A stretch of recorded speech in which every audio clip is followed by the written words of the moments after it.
see all these other ones, like amazing documentaries, like the Nas shit was great. Shit like Tribe Called Quest, all these documentaries on these groups, and it gives you so much information on them. Like, I'm a huge Tribe fan. I saw the documentary. It was like shit that I didn't even know happened. Like, really, I didn't know you motherfuckers ain't talk to each other in 20 years, but you do shows every day. Like, who the fuck? Like, bro, like that to me is amazing. And I just wish somebody could do something on Eric that just. Well, that's one of my goals. So hopefully, I'll get to make it happen. That's one of my goals. The biggest problem with that is it's so many hands in a cookie jar. It's about to just break. You know what I mean? Because it's just like, for me, I ride with the right family. I ride with Little Eazy, Erica, Baby E. Everybody else, they on this side.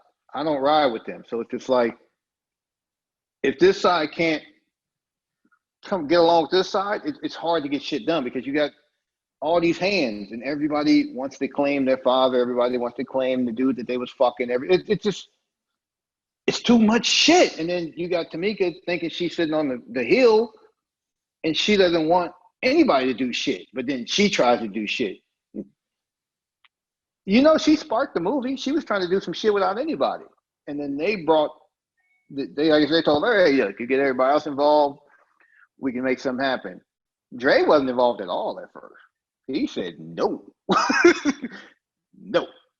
And I told the screenwriter, because I asked her, I was like, have you guys talked to Dre? She's like, we reached out to him twice. He said good luck and we wish you luck, but he would not do it. I said, well, I'm just telling you this. You should get your money now, because if he's not involved, it ain't going to be a movie. And it's the same lady. She wrote World Trade Center, that movie, like right after the shit. She wrote that. But I guess when Gary came on, Dre came on. So that you can't make. I mean, Eric's not here. You already got one half gone. You can't make a movie about this group without Dre involved. Like he has to be involved somehow, because it wouldn't make sense. It wouldn't make sense to have everybody that's alive and capable not involved in this movie. So yeah, he eventually got on, but yeah, it's just too many hands, and it's just like, I wish, just get a big ass table, everybody sit down and figure something out. Like, you got Tracy over here at We, they're trying to do first it was about, I guess, the life of the death of Eric. Okay, yeah, how you got a daughter that was 3 years old talking about the death of her father, and then how you got a girl that, I'm just gonna be real, bro. If you break it down, she was a baby mama. That's all Tracy is. I don't give a fuck. She can see it. She can get mad at me. You can send you a little rolling 60 or Jungle Bloods over here. I don't give a fuck. But she was a baby mama. That's all she really was. She wants to make it like she was more. Like, he loved me, this to that. Like, whatever. It's like you can't just try to do this. You're doing a documentary about Eazy, but you're not involving anybody on this side. Like, not even his mother. Nobody's involved. So how the fuck are you doing something about this man's life and his life is not involved? Like, you're just a baby mama, so you're talking from your eyes only. You're going to tell your story about Eric. There is no story. Like, what story do you have? Like, I went with him almost every time I went to your house. Like, you were a booty call. You never lived up in any of our houses. Like, come on. So how are you doing a documentary on this dude? And you're at We. But the craziest part is, they called me. They gave the We people my info. They called me, hey, they're doing this blah, blah. Can you come down here and talk? So I go down there and talk to them. But then the same day, I find out Tracy and her daughter have been talking about me for years, telling people I stole from Eric. I did this. I did that. So I'm like, okay, wait. You want me to be a part of your documentary, but you've been telling people all these lies about me. So I told the We people, I gratefully decline. Like, you can't buy any of my photos. You can't anything related to my shit. I don't need your money. I don't need none of your shit. I guess she thinks I'm hard up for money or something. I don't have a fucking the $200,000 Mercedes like you, Tracy. I don't know dick you suck to get that, but I mean, shit, really? So I'm good. Like, you talk bad about me, but then you want my help.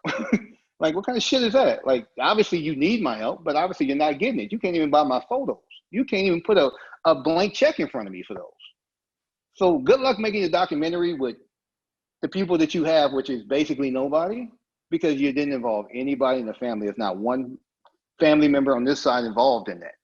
Like, so I don't know how you're making this documentary. So that's why it's so hard for anybody to do anything about Eric, because you got people like that just try to throw monkey wrenches in it. It just doesn't make any sense. Like, to me, those kids should own Ruthless. Those kids should be able to make and do whatever they want with their father. Like, I bet the Bob Marley estate don't have these issues. Like, you know what I mean? Like, and I'm just being real. Everybody should be able to get along. And I'm not, this side is getting along. This side is cool. It's cool, but they have to do the shit over here. Did you go to his headstone unveiling? When they unveiled his new headstone? Not the oh yeah, when they did the unveiling for that, like, everybody's there. Aaron gets up in front of everybody. You probably say something good about your father. She started talking about, oh, we got a new headstone. They got the right date on it. She starts going into all this negative shit. And I'm like, no, she didn't. Like, she's doing this in front of Eric's mother and all these people. Like, this is the most negative shit you can be doing. Like, you don't need to throw out the date was wrong on his headstone before. That's something you talk about at home. You don't do that in front of cameras. They got TMZ out there and the fucking this other shit. I'm like, you making a fucking spectacle out of your father and the man that you say you love and was fucking you. Like, really? So this is what they do, and this is what makes so many people not want to get involved with shit. And it's sad because Eric deserves the same, and no disrespect to none of these people, but Eric deserves the same respect that a Tupac gets, a Biggie gets, a Big L gets. I mean, no disrespect to Big L, but Big L gets more attention than Eric. And Eric created all of this shit out here. I don't give a fuck what nobody say. Ice-T is the original gangster, but Eric is the original fucking Compton gangster. That without Eric, Compton would just be Compton. Venus and them could have did what they wanted to do, but nobody would have been looking at Compton if it wasn't for Eric. So it's like this man needs like some kind of fucking respect. He really does. There's not even a fucking street in Compton named after him. Yeah. And I love Kobe. I love Nipsey. They got streets right after they passed. Right after they passed. And so you're going to tell me that Eric didn't do the same for Compton that Nipsey did for LA and that Kobe did for LA? Like, you can't tell me that. Like, you can't tell me this man should have a street, have statues, should have something because he put Compton on the map. I love Kendrick, but why does Kendrick have a key to the city before Eric? That's a good question. These are just the things. It's like, for me, I try to stay quiet on shit, but then shit bugs me because it's like, I know what this man did. I know how much he loved Compton. I know how much he loved kids. This dude was more than cruising down the fucking street, and that's what people don't really know. They just know cruising down the street, Eazy, Gangster, Lokes, fucking Cortez. Okay, that's cool. That's his image, but that's not what he was at home. He loved kids. He did so much charity. Shit is ridiculous. That's why he has 11 fucking kids, because he loved kids. Shit. So, but I wish he got the fucking respect he really deserves. And he does deserve respect. He deserves a lot of it. Well, it's funny you mentioned the charity, because that's how he got invited to that Republican dinner in the first place, because he was giving so much money to charity. And the shit that people said about that, you don't even know. Like, it didn't bug him, not even. Where he would come in the house just laughing. He would read shit and just be laughing. He'd like, watch what they say after. To this day, people still talk about that. So that $5,000, that shit was 30 years worth of fucking spent. Please spend 5 G's to make. It's priceless. This fucking shit. People still talk about it. If we sat at the table, if I brought it up, it would just be a whole subject. It could be 30 people at the table. They all gonna talk about it. So he knew what he was doing, but at the same time, he loved what he was doing. And I wish people could see that. I wish people just knew that. I wish, fucking, just do a documentary and sit down everybody that knew him. In the fucking room by themselves. They just tell an easy story. Because what's funny is when we were doing Straight Outta Compton, I was at the production office every day, and then Ren started coming in and Yellow was up there. And one day Dre was there too. So we're all talking, but Dre's in a meeting with Gary and all them, but it's like kind of like the doors right there. So we're talking and we start talking about Eric, and just little shit started coming up. Dre left out of a meeting, came and got in the conversation, because that's how, it's just so many stories about that dude. Like, I can guarantee you this, if you set us all at the table, there's no time limit. I can tell you that right now, because it's so many stories, and everybody has stories. We have stories from tour stories to personal stories to just, it's so many.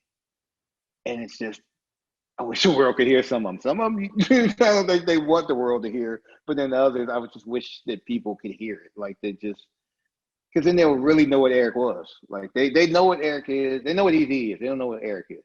Like I say Eric sometimes, people are like, who? Eazy. Oh, yeah. Like, yeah, okay. So I wish people knew Eric. That would be dope. If somebody could just put the bullshit aside, put something together, and just, they do so many documentaries. Put this shit on, I don't give a fuck, put on Lifetime, HBO, whatever, the Max. It needs to be a 4 or 5 part series, just because it has to start with Eric, and then it goes, then it ends with Eric. It can't, Easy's in the middle. You got to start with Eric and end with Eric. And nobody knows Eric. Everybody knows Eazy. Right. Well, like I said, hopefully I can make it happen somehow. I'll be do it. Look. I support anybody that really wants to make it happen. Because the thing with me, at least, I even the people I hate, I still keep. I on both sides. I'm in contact with everybody. I know everybody. Shit, I talk to the dude. I talk to Cube maybe at least a couple times a month, just through text, whatever. But he texts right back. Ran kind of freak. So I stay in touch with everybody. So the simple fact, if somebody does come along and they really can make something happen, I can talk to all these dudes. But for somebody like Tracy, I wasn't. They wanted me to do that. They kept, and for me, I'm gonna put them on blast. This is how terrible WeTV is. They wanted Ren. I told them straight up when the dude was like, because that's basically what Tracy, because they saw from Strata Compton, then they tried to follow. Because Strata Compton, I'm the person that brought all these people in. I knew who was who. I talked to everybody that was involved. I talked to most of them. And I told them about other people, but they didn't want to mess with them. But so they wanted me basically as to be their go-to guy. They wanted Ren. They wanted Yella. They wanted a conversation with Q. Shut down Q from the start. I'm like, Q, not going to do it. I'm not even going to mention it to him. Don't even fucking mention Andre Young. I said, look. Just for shits and giggles, I might talk to Ren. I talked to him. I didn't tell them I did. But then they was like, okay, if you talk to him, tell him we'll give him 20 G's for a 1 hour interview. We'll go to him, just 1 hour, that's it. I'm like, whatever, I'll tell him, okay. I told him, but I never told them that I talked to him. He was like, I just even said, hey, would you do this for, fuck no. He said no. He said no automatic. You know Ren. Ren's like, no. So then I'm like, then they asked me to get Yella. And I'm like, all right, I'll talk to him. But he's probably gonna be expensive. Oh, we give him. I was like, no, he's gonna be expensive, but I'll let you guys talk about the price. So I got Yella to call them. And I was like, look, bro, tell them you want no less than 50,000 just to do an interview. He told them. He said they came back. He texted me back. He's like, good luck with your interview. Have fun being in the spotlight. Because if I would have did that, I would have been the biggest name in there. No joke. And he was like, but I'm not doing it. So I called him. I was like, what happened? He was like, they offered me $2,500. He's like, I wasn't going to do it anyway, but I just wanted to see. I was like, see how fucked up they are? They'll go to Ren. So that's just how I hate that. Because, okay, you think less of Yella, the man who was with Eric to the day he died? So you don't want information from the dude who was there till the day he died. But you want to pay Ren, who hadn't seen him in a minute, a bunch of money to basically probably sit there and just take your money and not really tell you shit. All right, fuck you guys. Like that's for starters, you're messing with a chick that I don't know how she even got you involved with this. How are you gonna do an investigation about his death? Like that's for starters, it's not even right. You're not a doctor. What doctor are you gonna go to that's gonna help you with this? Like, I don't know. This is the shit that goes on, and this is the shit that keeps me like away from some people. Like just like I don't even want to be. If you in this city, I don't even want to be in the same city you in. Like that's how bad some of those people are. It's just it doesn't make sense. It's like I can't. If you want to be mad or a bitch, be a bitch. Be behind closed doors because you got to realize this is the age that everybody watches everything that everybody else does. I don't give a fuck what it is. I don't care who you are. If they find something negative, they run with it. They're right up the stairs with it, and it's shitty. Yeah, it makes no sense, and it's just like it when it's like people like you out there. I know you talk to people, and just like by the way you're talking to me, it's like you keep it 100 with them, but then you can put something out on somebody, and somebody else gonna see it. They're gonna twist up something and turn it into something that it never really was, but they're gonna twist it up into that because they need that. You need that. You need that twist.